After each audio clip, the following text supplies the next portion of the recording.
최근에 국제 유가가 60달러를 붕괴를 하고 그리고 그 이후에도 급격한 속도로 국제 유가의 하락 속도는 빨라지고 있습니다.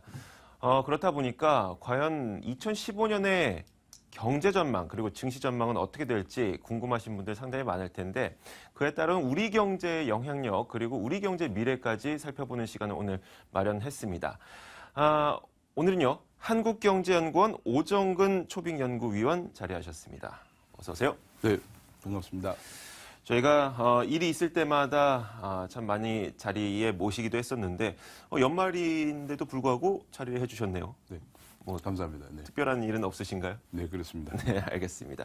자, 내년에 우리 한국 경제의 방향을 좀 알아보기 위해서 오늘 자리에 모셨습니다. 우선 이번 연도가 한국 경제가 어땠는지 큰 평가부터 금년도에는 해주시죠. 이제 간단히 말씀드리면 네. 요약하면은 2012년 말부터 회복되던 경제가 네. 4월에 그 세월호 상황 사태가 이제 발생을 그랬었죠. 하면서 민간의 소비 심리가 크게 위축되면서 그 회복되던 경기가 주춤하면서 다시 그 추락하는 그런 모습을 보이고 있고요. 그 물가 상승률도 지난 한 몇 개월 동안에는 전기비 심지어는 마이너스까지 보이면서 네. 우리 경제가 저성장 속에서 디플레이션 우려가 크게 제기돼서 부총리마저도 우리 경제가 일본형 장기 불황 초입에 있다 이런 그 진단을 할 정도로 경제가 좀 어려웠던 한 해다 이렇게 말씀드릴 수 있겠습니다. 굉장히 어려웠죠. 뭐 자본시장이 어려운 것뿐만 아니라 실제로 서민들도 체감을 할 수 있을 정도로 경기는 많이 어려웠던 그런 한 해였던 것 같습니다. 네, 그렇습니다. 지금 그런데 이렇게 우리가 우리나라만을 살펴보기 전에 글로벌 시장에 좀 거시적인 눈을 먼저 가져보도록 할게요. 그 국제 유가가 계속 하락을 하다 보니까 특히 신흥국 쪽에서는 어떻게 보면 디폴트의 위험성까지 높아지고 있고 만약에 러시아가 디폴트를 할 경우에는 그 부정적인 여파가 브라질뿐만 아니라 신흥국 전반으로 퍼질 수도 있을 것이다라는 불안감이 높아지고 있는데 자, 이 국제 유가의 하락으로 인한 부정적인 영향이 장기화될 가능성이 있습니까? 네, 그렇습니다. 지금 제가 최근에 자료를 보니까 바로 12월 달 초에 전망한 미국의 그 에너지 정보청, 네. 그다음에 영국의 케임브리지 에너지 연구소 전망을 보면은 내년 중에도 배럴당 60달러대를 유지할 것이다. 그 얘기는 이제 지금 배럴당 60달러까지 하락한 원유 가격이 내년 중에는 반등을 하지 않을 것이라는 그런 전망을 내놓고 있습니다. 그래서 뭐 네. 당분간 2015년 중에는 지금 저유가 상태가 지속될 것으로 보여집니다. 일각에서는 뭐 40달러 선까지 떨어지지 않겠느냐라는 이야기도 있지만 거기까지는 좀 아닌 것 같네요. 그래도 당연히 네. 다행히도 평균적으로 60달러 선 중반 정도. 네, 지금 이제 네. 그 영국과 미국에 상당히 권위 있는 에너지 연구소는 약 네. 내년 중에 약 60달러 중반선 정도를 지속할 것으로 이렇게 전망을 하고 있습니다. 만약에 이런 가격대가 계속 이어지게 된다면 그 파장은 어떻겠습니까? 지금 가장 큰 문제가 60달러대가 계속되면은 러시아가 문제인데 러시아 현재 그 외환 보유액이 3,500억 달러 정도밖에 안 되는 네. 데 비해서 외채라든지 혹은 외국인 투자 자금 유출을 생각하면은 당장 한 3,300달러 억 달러 정도가 필요한 것으로 그렇게 분석이 되고 있기 때문에 러시아의 외환 보유액이 얼마 남지 않은 것으로 전망이 되고 있습니다. 그래서 중국에서 이제 그 중국과 통화 수합이 체결돼 있기 때문에 중국 정부가 아마 1,500억 위안 달러로냐 250억 달러 정도 지원이 할 수도 있다 이런 얘기가 나오고 있는데 그래봤자 그 250억 달러밖에 안 되기 때문에 네. 한두 달 정도는 더 지탱이 가능할 것으로 보입니다. 그래서 아마 지금 현재 러시아의 이미 그 CDS 프리미엄이 600bp까지 올라간 600bp라고 하는 것은 거의 외환 위기가 발생했던 그 남유럽의 옛날에 위기 발생할 때 그 수준이거든요. 그래서 제가 보기에는 내년 상반기 정도에 러시아가 지불유예 선언 정도 하지 않을까 이런 생각을 해봅니다. 모라토리엄까지는 네, 아니고. 그래서 모라토리움이 바로 지불유예입니다. 네. 모라토리움 1차적으로는 자본 통제를 하고 2차적으로 그걸로 안 될 것이기 때문에 네. 아마 모라토리움 다시 말씀드리면 그 지불유예 선언까지 가지 않겠느냐 이렇게 보여지는데 좀 성급한 분들은 아마 디폴트까지 네. 얘기를 해요. 근데 아마 디폴트 가기 전에 일단은 먼저 지불유예 선언 당분간 좀 연기하겠다 이런 선언을 할 것으로 전망이 되고 그것 네. 때문에 이제 네. 아까 말씀하신 것처럼 원자재 의존도가 높은 국가들 남미라든지 혹은 동남아시아, 인도네시아 같은 국가들의 그 2차 파급 효과가 연쇄적으로 발생하면서 그런 나라들부터 자금이 빠져나가면서 그 여파가 그렇게 되면 그 여파가 한국에서도 좀 피하기가 어렵지 않을까 하는 생각이 듭니다. 네, 알겠습니다.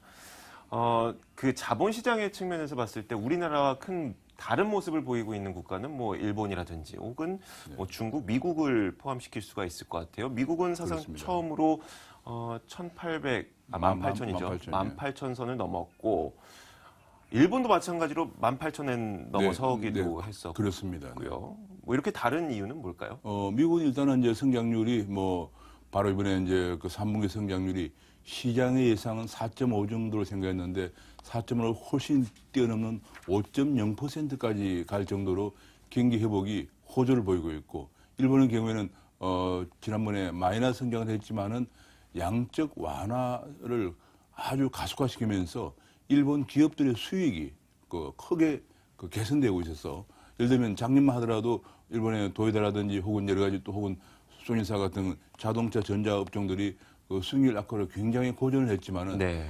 그 엔화 가치가 거의 60% 이상 떨어지면서 수출을 해서 남는 이익이 워낙 크기 때문에 이익이 굉장히 호전되면서 주가가 거의 50% 이상 올라가는 그런 양상을 보이고 있습니다. 그래서 결국은 미국과 일본, 그럼 최근에 이제 중국 네. 이런 쪽으로 해서 주가가 많이 올라가는 데 비해서 한국은 여전히 그 원고 때문에 기업 수익도 악화되고 또 그다음에 중국 성장률도 둔화되어 가면서 수출 증가율마저도 거의 2%대밖에 안 되면서 주가가 그 박스권을 탈출 못하고 심지어는 하락하고 있는 그런 모습을 보이고 있습니다. 네. 게다가 또 외국인들의 이 자금 흐름을 보다 보면은 우리나라에 있는 자금들이 최근에 또 중국 쪽으로 많이 빠지고 있다. 특히 후광퉁 시행 이후 중국 쪽으로도 많이 빠지고 있다. 이런 느낌도 지울 수가 없는 것 같은데 러시아뿐만 아니라 중국까지 우리 시장은 좀 악재로 작용을 하고 있는 것 같습니다. 그런데 이 미국의 금리 인상 시기에 대한 논의가 계속해서 이루어지고 있지 않습니까? 이 FOMC에서는 이번에 이 상당 기간이라는 이야기가 빠지고 네. 인내심을 갖겠다라는 네. 이야기가 나오면서 그렇습니다. 금리 인상은 과연 언제쯤 시행이 될까? 그것에 대한 여파는 어떻게 될까 궁금해요. 이번에 이제 그 FOMC에서 열린 얘기를 보면은 일단 4월 전에는 금리 인상 얘기를 안 하고 네. 4월 이후에 하겠다고 했거든요. 근데 이번에 미국 성장률이 5.0%까지 나오면서 6월 정도, 즉 내년 중반 정도에 금리를 인상하지 않겠느냐. 네. 그건 이제 지금 현재 미국의 기준금리, 한국으로 치면 기준금리와 같은 연방 기금금리가 0에서 0.25%인데 이거를 내년 중반 정도부터 인상하기 시작해서 금년 말까지 약 1% 정도까지 올리지 않겠느냐. 이런 분석들이 대체적이고요. 그럴 경우에 역시 그것도 달러가 강세가 되면서 신흥시장으로부터 자금이 빠져나가는 요인이기 때문에 현재 러시아 사태에 따른 자원 의존도가 높은 신흥시장으로부터의 자본 유출과 더불어서 네. 덧붙여가지고 미국의 금리 인상이 다시 또 신흥시장으로부터의 자금 유출을 초래할 것이기 그렇죠. 때문에 내년에는 이래저래 자본시장 여건이 상당히 좀 어려울 것으로 전망이 됩니다. 네. 금리가 인상이 된다면 우리 이 신흥시장으로 들어오게 될 금액들도 좀 줄어들 수밖에 없는 그런 네. 형국에 처할 수밖에 그렇습니다. 한 가지 네. 이제 우리나라 같은 경우 변수가 그것이 이제 우리 자본이 나가는 변수고요. 한 가지 네. 변수는 일본하고 유럽이 계속 양적완화 정책을 할 것이기 때문에 경기를 회복시켜서 일본이나 유로 쪽에서 풀린 돈들의 일부분이 네. 캐리 트레이더라고 그래서 한국 자본시장으로 그럴 걸 이제 우리가 예상해 볼 수 있습니다. 그러나 이제 그것보다도 아무래도 네. 좀 더 러시아 사태로 인한 신흥시장국 금융 불안, 그다음에 미국 금리 인상에 대한 달러 강세에 따른 환차익을 노리는 국제 투자자들의 자금 이동 이것 때문에 자금 유출이 좀 더 많지 않겠느냐 그런 생각을 해봅니다. 알겠습니다. 그렇다면은 좀 중국이 내년에는 우리나라에 도움을 줄 수 있을까라는 생각이 드는데 어때요? 네, 중국의 이제 두 가지입니다. 하나는 이제 실물 측면에서는 중국 성장률이 금년에 약 7.4% 정도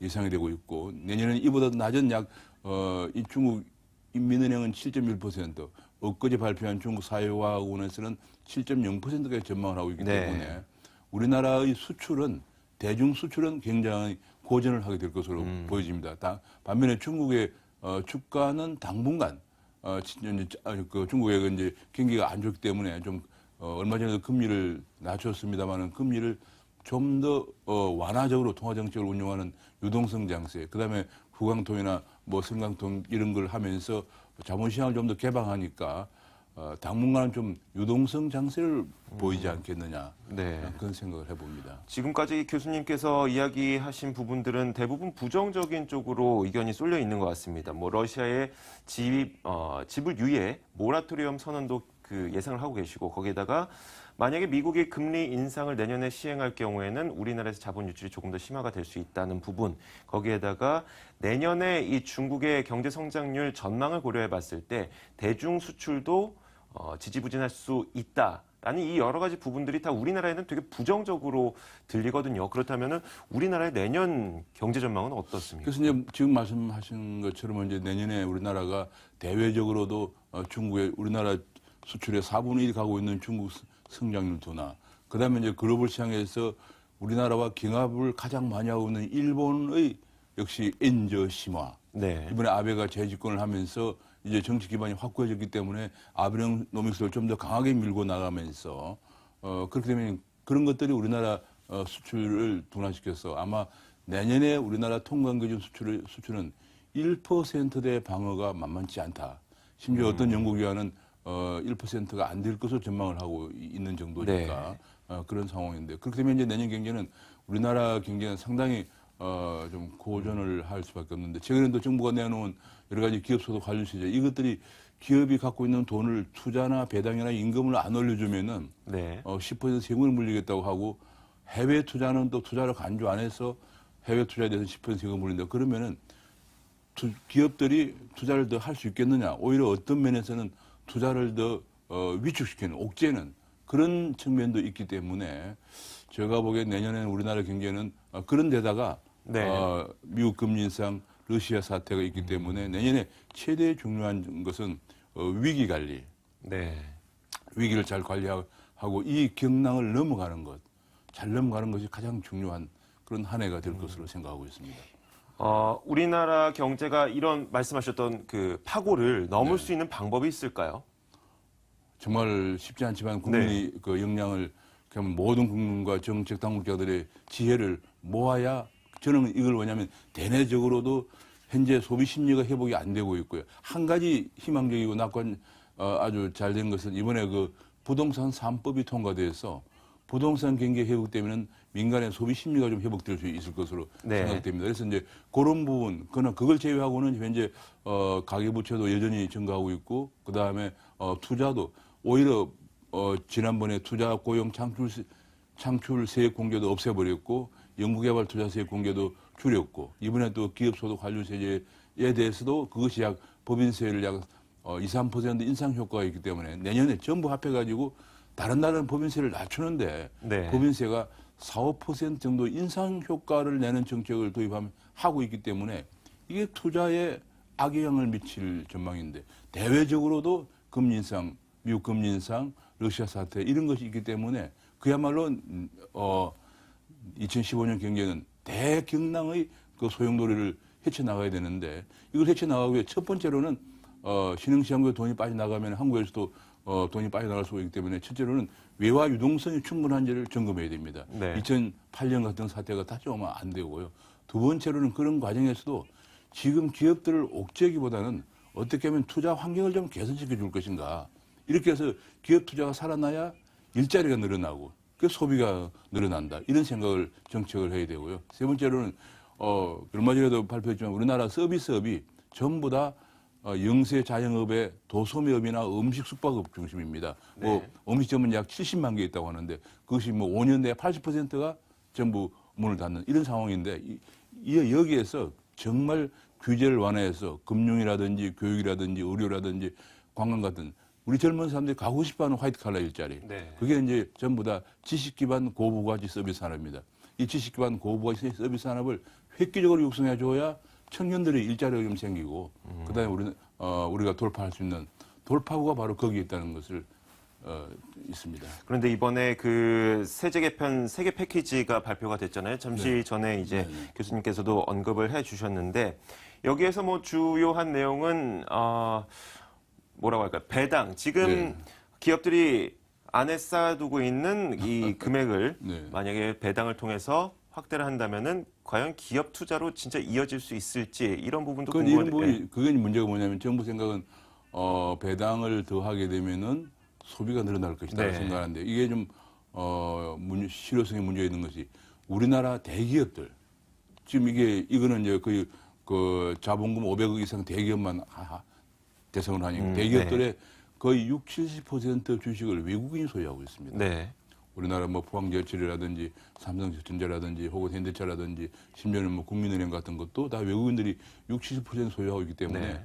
그 결국은 배당을 많이 하면 많이 할수록 외국인들이 돈을 더 많이 가져 나가게 되는 문제가 그렇죠. 있고요.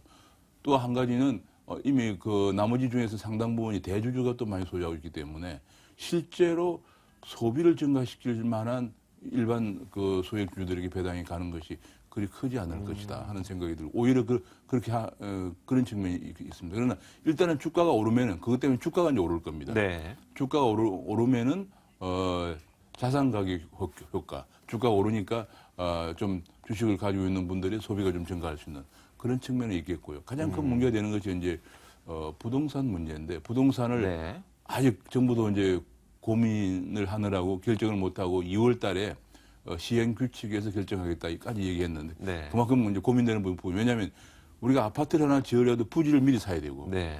그것도 또 이제 인허가를 받고 주변에 있는 민원 해결하려면 보통 4~5년씩 걸리고요. 공장을 하나 짓거나 건물을 짓더라도 부지를 사고 인허가를 받고 또 주변 민원도 해결해야 되고 하는데 보통 4~5년씩 걸리거든요. 그런 걸 반영해서 법인세법에서는 5년 이내만 착공을 하거나 그러면은 비업무용 부동산으로 간주 안 한다 이래 되는데 네. 이번에 문제는 이 법이 3년간 이 정부가 끝나는 3년까지만 하도록 돼 있기 때문에 네.